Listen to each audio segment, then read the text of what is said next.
हमारी कहानी का शीर्षक है खोज रहस्यमयी जंगल का रहस्य। राज और उसका सबसे अच्छा दोस्त अर्जुन बचपन से ही रोमांचक किस्सों और कहानियों के दीवाने थे। दोनों की जिंदगी में रोमांच तब आया जब उन्हें अपने गांव के पास एक पुरानी किताब मिली। किताब में एक रहस्यमयी जंगल का जिक्र था, जिसके बारे में कहा जाता था कि वहां छुपा हुआ खजाना है।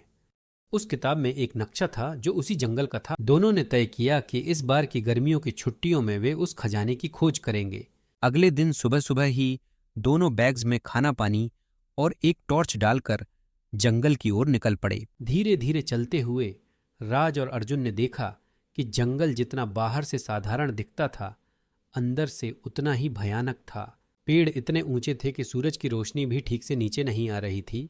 रास्ते में अजीब आवाजें सुनाई दे रही थीं, जैसे कोई उनका पीछा कर रहा हो। 2 घंटे चलने के बाद उन्हें एक प्राचीन मंदिर दिखाई दिया। मंदिर के दरवाजे पर एक अजीब सी भाषा में कुछ लिखा हुआ था। अर्जुन ने उसे पढ़ने की कोशिश की। अचानक मंदिर के दरवाजे अपने आप खुल गए। दोनों ने हिम्मत करके अंदर जाने का फैसला किया। मंदिर के अंदर अंधेरा था, लेकिन दीवारों पर चित्रकारी से उस जगह की कहानी पता चल रही थी।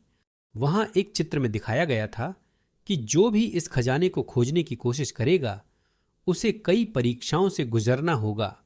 तभी एक अजीब सी गूंज सुनाई दी, तैयार हो। राज और अर्जुन को समझ आ गया कि अब खेल शुरू हो चुका था। पहले ही कदम पर जमीन कांपने लगी और एक बड़ा पत्थर उनकी ओर लुढ़कने लगा। अर्जुन ने एक तरफ कूदकर जान बचाई, जबकि राज ने मुश्किल से अपना संतुलन बनाए रखा। पहली परीक्षा पार हो चुकी थी, लेकिन असली चुनौती अब भी बाकी थी। क्या वे खजाने तक पहुंच पाएंगे या फिर जंगल के रहस्यों में हमेशा के लिए खो जाएंगे? उसके लिए देखते रहिए हमारा चैनल अजब गजब कहानियां। और कृपया हमारे चैनल को लाइक, शेयर और सब्सक्राइब करें